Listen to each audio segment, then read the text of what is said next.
हम लोग हॉस्पिटल पहुंच गए, रिपोर्ट दिखाने गए अंदर। अब वो डॉक्टर बताते हैं अभी एडमिट करेंगे या शाम को करेंगे, कब करेंगे क्या है, पहले रिपोर्ट चेक करेंगे क्या है। और पेशेंट हमारे साथ गाड़ी में और गन्नू गाड़ी के अंदर। फोन बजे, फोन आ गया। हाँ क्या क्या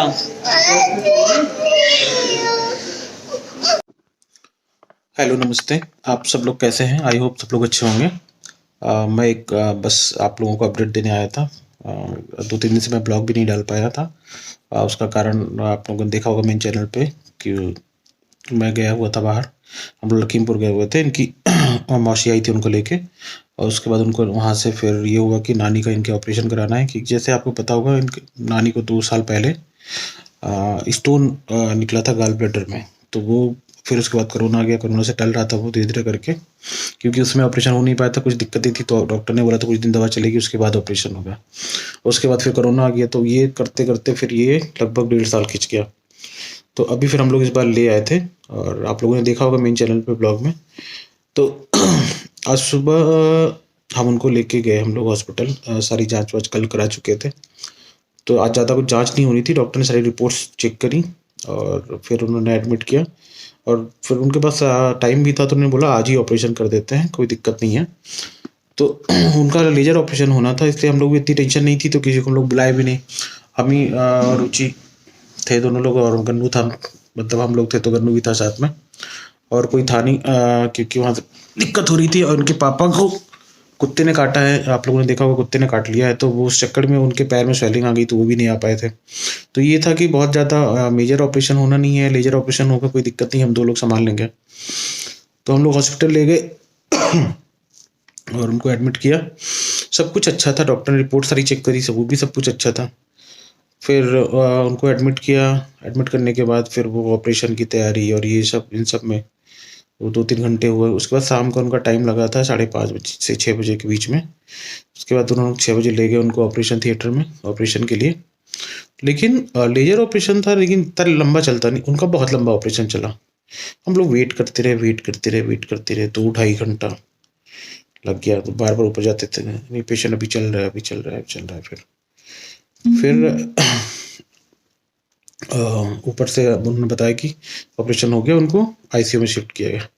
फिर आईसीयू में गए तो ठीक थी मम्मी, बिल्कुल ऑपरेशन बिल्कुल बढ़िया हुआ।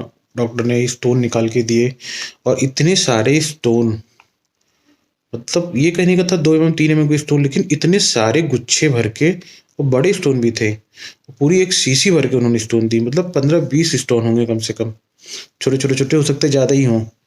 वो शीशी देख के मतलब जो देखता था वो ये डॉक्टर भी करते, इतने सारे स्टोन कैसे, मतलब ये खा पी कैसे रही थी, मतलब कैसे चल रहा था, 2 साल कैसे खिंच गया। डॉक्टर को भी बड़ा आश्चर्य हो रहा था, क्योंकि बस ये वो स्टोन बढ़ नहीं पाए थे, छोटे छोटे थे, और लेकिन ज़्यादा मात्रा में थे। संख्या इतनी ज़्यादा थी, पूरी एक शीशी भर के उन्होंने दी। वो हम लोगों ने रखा है, अब ले नहीं आए घर पे, ले आते तो आपको दिखाते।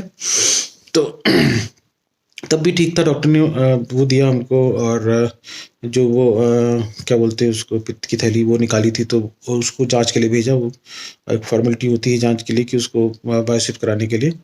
तो वो सब दिया। उसके बाद ये हुआ कि आईसीयू में भी ऑपरेशन हुआ है, तो 1-1.5 घंटे वहाँ रखेंगे, 2 घंटे, फिर उसके बाद आपके वार्ड में शिफ्ट करेंगे। तो हम लोग फिर उसके बाद वेट किए। फिर ये हुआ कि उसके बाद उनका ऑक्सीजन लेवल थोड़ा सा कम हुआ, तो उनको ऑक्सीजन लगाया गया। ऑक्सीजन लगाने के बाद उनका ऑक्सीजन लेवल नॉर्मल हुआ। उसके बाद फिर उनको वार्ड में शिफ्ट किया। वार्ड में शिफ्ट किया क्या, वार्ड में शिफ्ट करने के लिए जब ले आए ऊपर से नीचे आईसीयू से, तो वार्ड में जब वो पहुंची तो उनको एक अजीब सी बेचैनी होने लगी। वहाँ से यहाँ तक लाने में ऑक्सीजन निकाल के उनको अजीब सी बेचैनी होने लगी। तो तुरंत फिर हम लोगों ने डॉक्टर को बुलाया कि वो शिफ्ट बेड पे शिफ्ट करने से पहले कि उनको बेचैनी हो रही है, कुछ ऐसा बता रही है। जब तक डॉक्टर आ पाते तब तक उनको वोमिटिंग हो गई, खूब उन्होंने मतलब वोमिटिंग किया। उसके बाद वोमिटिंग करने के बाद तुरंत डॉक्टर आए, उनका वो सब पल्स वगैरह चेक करने लगे, तो उनका ऑक्सीजन लेवल बड़ी तेजी से गिरने लगा। हम लोगों के सामने पहले नापा 94, फिर 5 मिनट बाद नापा 93। फिर डॉक्टर को टेंशन हुई, उन्होंने लगा के रख दिया। तो वो मतलब 1-1 2-2 मिनट में एक लेवल करते करते हम लोगों के सामने ही 5 मिनट में वो 89, 86, 87, 86 पहुंच गया। फिर डॉक्टर ने बोला तुरंत इनको वापस आईसीयू में शिफ्ट करो। फिर उनको लेके वापस भाग के हम लोग आईसीयू में गए, वो लोग लेके ही गए आईसीयू में, और फिर ऑक्सीजन वगैरह लगाया, फिर इंजेक्शन वगैरह दिए।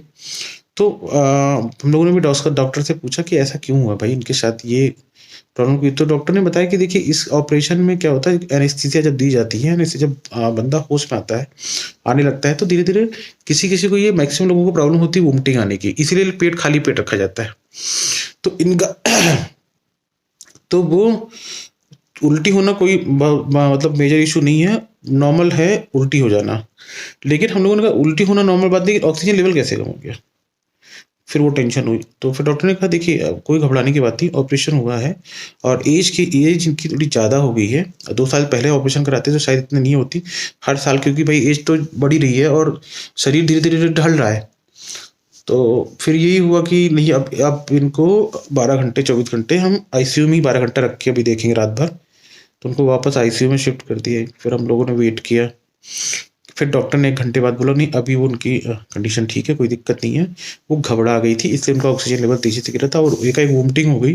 तो वोमिटिंग होने के बाद एक तो वो पूरी होश में नहीं आई थी, ऊपर से वोमिटिंग हो गई, तो उसमें वो सांस ठीक से नहीं ले पा रही थी, इसकी वजह से ऑक्सीजन लेवल नीचे से गिर रहा था।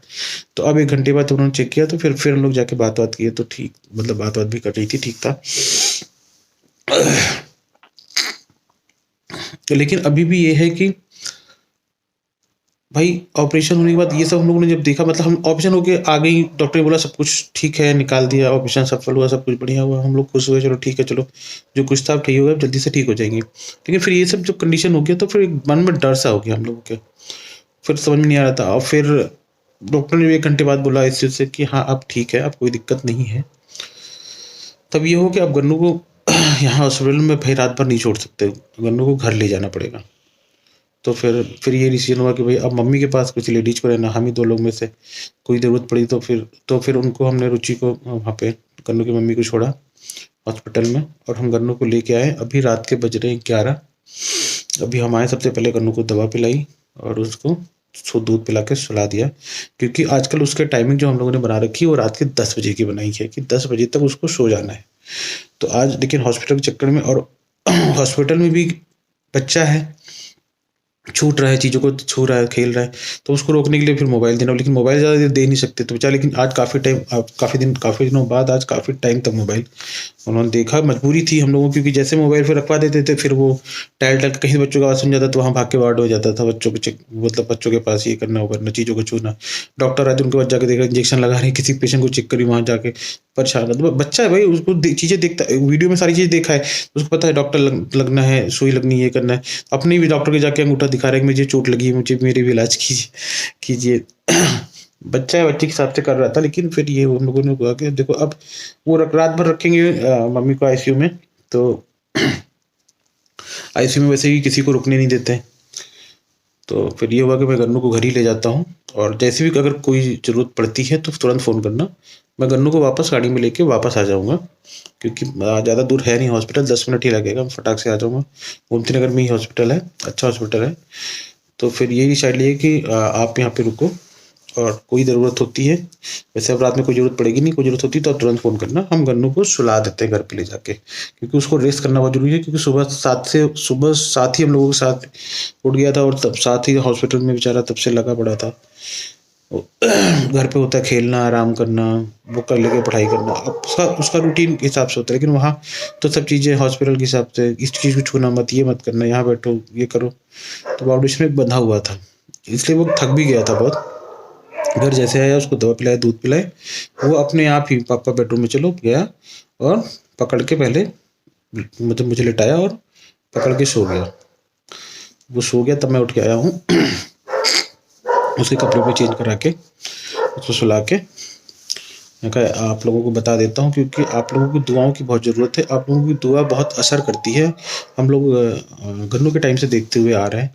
तो बस यही कहना चाहूँगा, आप लोग सब लोग प्लीज़ दुआ करिएगा गन्नू के नानी के लिए, कि वो जल्दी से ठीक हो जाए, और वो सुबह सब अच्छे से वो आईसीयू से बाहर आ जाए, और सब कुछ अच्छा हो जाए, जल्दी से ठीक हो जाए।